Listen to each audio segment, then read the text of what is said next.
kembali lagi bersama aku, Adna Tessa. Dan aku akan menjelaskan sedikit tentang acara yang aku hadiri kemarin. Soalnya banyak banget nih yang nanya, aku tuh ngapain sih ke Turki gitu loh. Malah mereka tuh ngira aku tuh hanya jalan-jalan doang, padahal enggak. Bahkan adik kelas aku tuh ngira kalau aku tuh kuliah di sana. Bayangkan coba. Setelah mereka tahu aku tuh cuma 2 minggu di sana, mereka langsung kaget gitu loh. Kakak bukannya kuliah di sana ya? Kakak pikir kakak tuh kuliah loh di Turki selama 3 tahun. Wow, 3 tahun, amin. Semoga ya aku beneran kuliah di Turki, amin ya Allah. Nah, jadi aku tuh menghadiri acara yang namanya Istanbul Youth Summit 2020 atau disingkat sebagai IYS. IYS sendiri ini diinisiasi oleh Youth Break the Boundaries Organization atau disingkat sebagai YBB. YBB ini adalah organisasi yang bergerak di bidang kepemudaan. Jadi mereka tiap tahunnya rutin menyelenggarakan acara seperti ini, acara seperti IYS ini. Nah, jadi seperti itu. Nah, aku tahu dari mana sih IYS ini? Berawal dari postingan seorang influencer Indonesia yang nikah sama orang Turki. Yang mungkin kalian udah tahu lah ya siapa orangnya. Itu dikenal sebagai Istife Musa atau Kak Isti. Ya, jadi Kak Isti ini dia karena dia adalah salah satu speaker yang akan diundang ke acara IYS nanti. Jadi dia ikut serta membagikan acara IYS ini. Karena kepo, jadi aku langsung tengok aja Instagram yang dia mention itu. Awalnya aku gak ngerti ini acara apaan sih gitu. Jadi aku scroll aja terus sampai mentok, aku stalking terus acaranya itu sampai aku paham juga. Highlight-nya itu aku geser sampai mentok ke kanan. Nah, setelah aku paham ini acara apaan, awalnya tuh aku nggak tertarik gitu loh mau ikut acara kayak gini. Soalnya itu Istanbul cuy. Istanbul tuh di Turki ya. Itu aduh, negara terjauh yang pernah aku bayangkan coba. Jadi aku cuma mikir, waktu itu aku mikir, wah ini kayaknya acara ini hanya dihadiri oleh orang-orang yang mampu aja gitu. Saat itu aku mikir kayak gitu. Dan ternyata enggak. Acara-acara seperti ini kayak konferensi internasional lainnya itu bisa diakali dengan kita mencari sponsor. Ya, kita bisa meminta bantuan sponsor untuk mengcover seluruh perjalanan kita ke tempat acara gitu. Nah, bagi kalian yang nggak tahu apa itu sponsor, searching aja ya, karena di sini aku nggak bakal membahas tentang sponsorship. Nah, jadi kayak gitu. Nah, tujuan IYS ini sendiri salah satunya untuk membangun jiwa kepemimpinan pemuda. Dan IYS sendiri mengangkat tema yaitu Preparing Youth Leaders 2045, a breakthrough in a generation for strategic position in government and non-government organization. Jadi kayak gitu ya. Nah, delegasi yang berangkat ini ngapain sih? Jadi gini teman-teman, kami masing-masing kelompok tuh ada sekitaran 10 atau lebih, soalnya kan menyesuaikan pesertanya. Itu kami ditugaskan untuk membuat sebuah proyek sosial dengan tujuan nantinya proyek sosial ini akan diimplementasikan sepulang dari Turki. Jadi kita nggak hanya sembarangan buat proyek sosial gitu loh, nggak hanya buat terus kita presentasikan terus udah selesai gitu aja, selesai sampai situ aja, enggak ya. Jadi proyek sosial ini jangka panjang niatnya, tapi tergantung dari kelompok masing-masing sih. Kalau misalkan mereka mau berhenti sampai situ aja ya udah, tapi kalau mau dilanjutkan sepulang dari Turki pun itu bagus banget sih. Iya, bagus banget itu. Nah, jadi organisasi YBB ini sebagai wadah bagi pemuda yang ingin ikut berpartisipasi dalam mengembangkan Indonesia dengan menyelenggarakan program leadership seperti ini. Jadi gitu ya teman-teman. Jadi YBB ini hanya sebagai wadah aja gitu loh bagi kita yang mau berkontribusi untuk Indonesia. Jadi kayak gitu. Ada pula speaker yang diundang dalam acara ini, yaitu ada juga dari orang Turkinya langsung, yaitu Bapak Ilker Astarci, Direktur Pusat Pendidikan Uni Eropa dan Pengembangan Pemuda. Lalu ada Bu Analisa Wudianingrum, yaitu psikolog dan psikolog dan CEO APDC Indonesia. Lalu ada Bapak Asrorun Niam Soleh, Deputi Pengembangan Pemuda Kemenpora RI. Jadi langsung dari Kemenporanya langsung pun ada menghadiri acara ini. Lalu ada Pak Yanuar Nugroho, mantan Wakil Staf di Kantor Eksekutif Presiden dari tahun 2015 sampai 2019. Lalu yang terakhir ada Turah Partayana, yang seperti yang kalian ketahui ya, dia YouTuber. Soalnya kan aku udah pasang thumbnailnya foto sama ayahanda Turah Partayana. Hingga KBRI di Istanbul pun menghadiri acara ini. Jadi ini acaranya memang benar-benar serius ya teman-teman, nggak seperti orang-orang pikirkan hanya jalan-jalan semata gitu. Lalu ada dihadiri juga oleh Wali Kota Fatih, yaitu Bapak MR Gunturan, dan juga Wali Kota Uskudar, yaitu Bapak Hilmi Trukman. Lalu struktur acaranya sendiri itu ada di hari pertama ya, di hari pertama itu tanggal 27 bulan Januari 2020 itu Airport Assistance. Nah ini bagi teman-teman yang memang bukan bagi teman-teman yang memang baru datang di hari H-nya, itu dijemput oleh panitia. Lalu check in seperti biasa, check in dulu ke hotel. Lalu registration ya, kayak pembagian tote bag, kaos dan lain-lain. Lalu gala dinner and grand opening.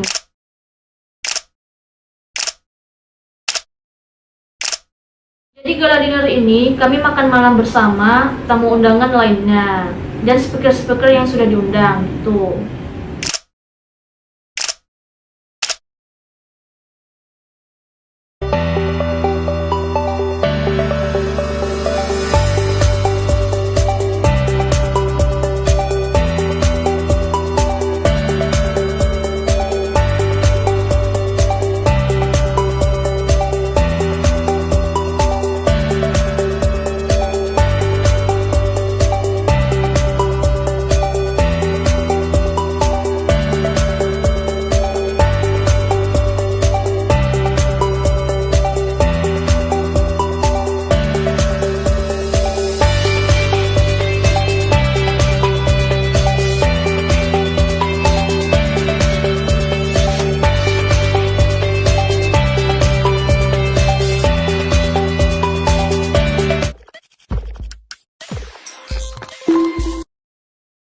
Lalu di hari kedua itu tanggal 28 International Summit with Keynote Speakers. Nah ini yang speaker yang udah aku sebutkan tadi adalah ada Bu Analisa, ada siapa lagi tadi, Pak Sorun dan lain sebagainya.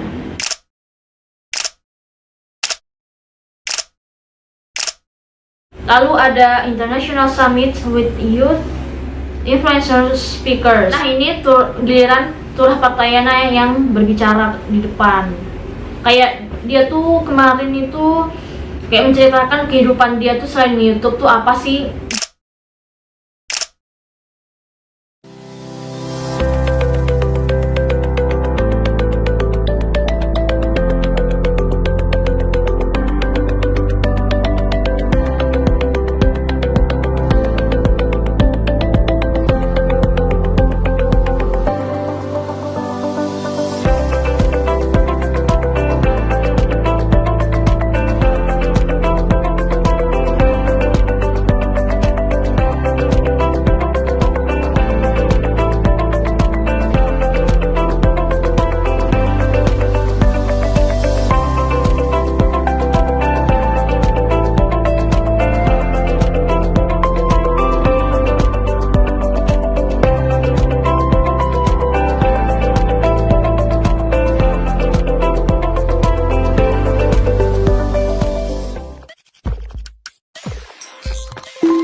Lalu di hari ketiga itu ada panel discussion. Jadi kami di hari ketiga ini proyek sosial yang sudah kami buat itu kami presentasikan dari masing-masing panitia dan komentatornya.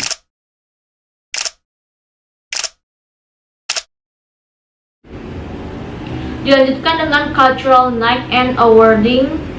Cultural night ini kayak teman-teman yang udah mempersiapkan tarian daerahnya itu dipersembahkan di acara Cultural Night ini.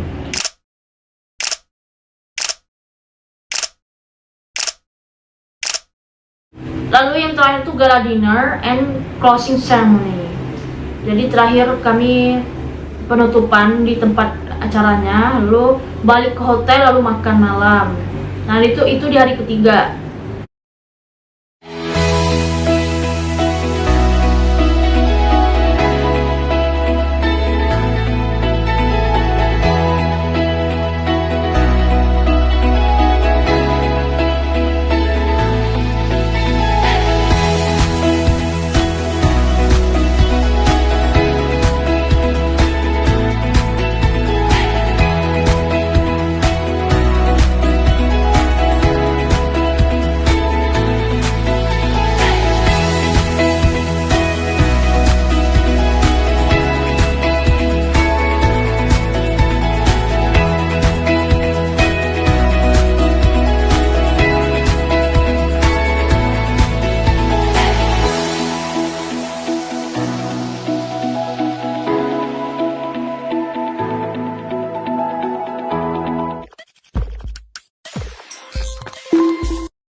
Lalu di hari keempat tanggal 30 itu pagi sebelum jam 12 itu kami udah check out untuk world class university visit. Jadi di university visit ini kami tanya jawab lah seputar Istanbul University ini, apakah ada beasiswa dan lain sebagainya lah ya, tanya jawab. Pokoknya itu lama banget sih itu sesinya, sampai siang ya, iya sampai siang, sampai makan siang itu.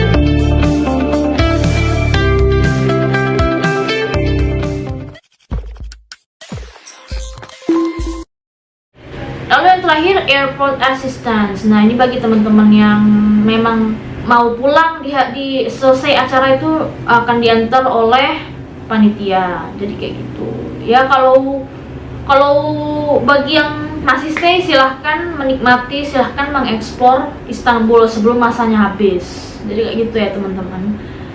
Gimana, masih mikir kalau acara ini hanya main-main, hanya jalan-jalan doang? Kalau masih keterlaluan banget ya, aku udah menjelaskan secara rinci ini acaranya bagaimana dan bagaimana, tujuannya apa, temanya apa, tapi kalian masih mikir acara ini hanya jalan-jalan doang? Keterlaluan banget sih itu. Enggak, bercanda. Nah, jadi gitu ya teman-teman, penjelasan singkat aku. Nah, bagi kalian, bagi teman-teman semua, mumpung masih muda umurnya, terus juga masih kuat, ingatannya masih fresh, tenaganya masih optimal lah ya, masih banyak lah ya energinya sebelum masa tua nanti, aku sarankan ikutlah acara-acara event internasional kayak gini, minimal sekali dalam seumur hidup. Kenapa? Karena memang benar-benar acara ini sangat membuka pikiran aku gitu loh. Yang awalnya tuh aku mikir gimana ya, pokoknya beda lah kalau misalkan sebelum mengikuti acara dengan setelah itu, beda banget cara berpikir aku tuh beda. Tapi aku susah jelasinnya gimana. Oh ya, aku lupa ada pula benefit dari mengikuti acara IS ini. Salah satunya itu yang pasti itu menambah relasi. Kenapa? Karena acara ini pun banyak banget yang menghadiri, bahkan dari mahasiswa-mahasiswa yang kuliah di luar negeri, seperti ada yang di Maroko, ada yang di Turki juga, sampai ada yang di Maroko. Kok di Maroko lagi, sampai ada yang di Mesir maksudnya. Jadi ya lumayan lah untuk sekedar nanya beasiswa. Oh ya, mereka tuh by the way mereka tuh beasiswa semua ya. Jadi memang benar luar biasa sih teman-teman yang meskipun mereka mereka kuliah di luar negeri tapi masih menyempatkan untuk ikut event kayak gini tuh luar biasa banget sih menurut aku. Keren kan. Nah, dan juga ini penting banget nih, apalagi kita di Turki itu pokoknya kalau kita keluar negeri itu nggak afdol banget ya kalau nggak kenalan sama orang lokal. Nah, aku sendiri pun alhamdulillah aku dapat teman yang pasti cewek ya, bukan cowok ya. Nanti dikira cowok lagi. Dapat teman karena aku sempat nginep di rumah orang lokal juga. Bagi kalian yang kepo gimana cerita aku bisa nginep di rumah orang lokal, aku taruh ya linknya di deskripsi. Itu ada juga seputar pengalaman aku sempat jadi homeless di sana. Juga sempat gimana ya, pokoknya lain-lain sebagainya lah, situ adalah aku ceritain di blog aku tuh. Ya langsung aja kalian baca, habis nonton ini langsung aja kalian baca daripada kepo gitu kan. Nah dari situ aku dapat teman dan sampai sekarang pun kami masih keep in touch gitu loh. Jadi ini yang benar-benar benefitnya aku rasakan gitu. Nah menurut aku ini penting banget, soalnya apalagi aku ya, bagi aku tuh kalau misalkan punya teman dari luar itu beruntung banget. Soalnya kita jadi bisa bisa mengembangkan skill bahasa Inggris kita, bisa praktik bahasa Inggris juga. Apalagi kan kita hidup di negara dimana yang apa-apa tuh segalanya dikomentarin lah, dinyinyirin lah ya. Indonesia tercinta lah ya. Ya jadi seperti itu. Jadi mumpung punya teman dari luar, ya udah praktekin aja gitu loh bahasa Inggrisnya. Aku pun alhamdulillah aku karena sering banget gitu kan nyari teman di luar, maupun itu dari game, dari mana aja. Tanpa sadar aku mengimprove skill bahasa Inggris aku itu sendiri gitu. Yang dari awalnya tuh nggak terlalu ini, jadinya lumayan lah meningkat sedikit demi sedikit, jadi kayak gitu. Lalu benefit selanjutnya itu adalah mengenal lebih dekat budaya Turki. Karena kan Turki ini yang paling terkenal, yang seperti sebelumnya aku bilang, paling terkenal tuh sejarahnya dengan Muhammad Al-Fatih, sang penakluk Konstantinopel. Juga Turki kan dikenal dengan banyak banget kan sejarah Islamnya.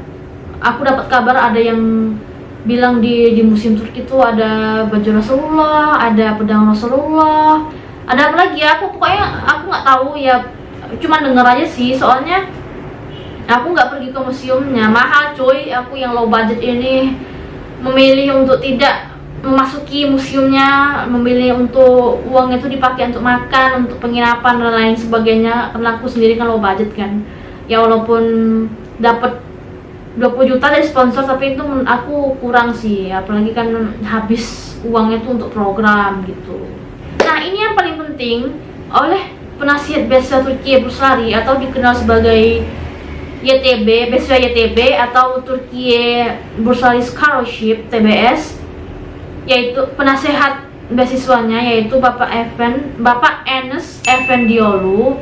Itu beliau mengatakan sendiri bahwa akan menambah kuota beasiswa untuk pelajar Indonesia sebanyak 300. Keren gak tuh?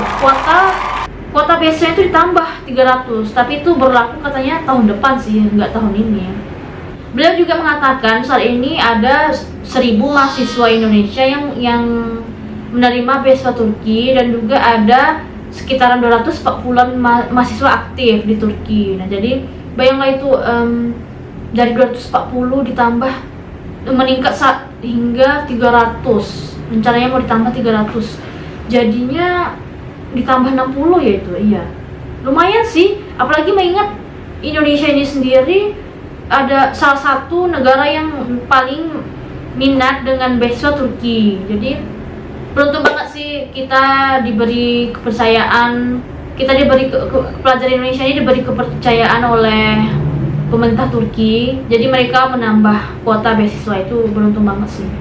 Nah jadi begitulah teman-teman, penjelasan singkatnya tentang IES. Menurut aku pokoknya ikut acara seperti ini itu impactnya terhadap diri kita itu pasti ada. Aku yakin pasti ada, nggak mungkin nggak ada.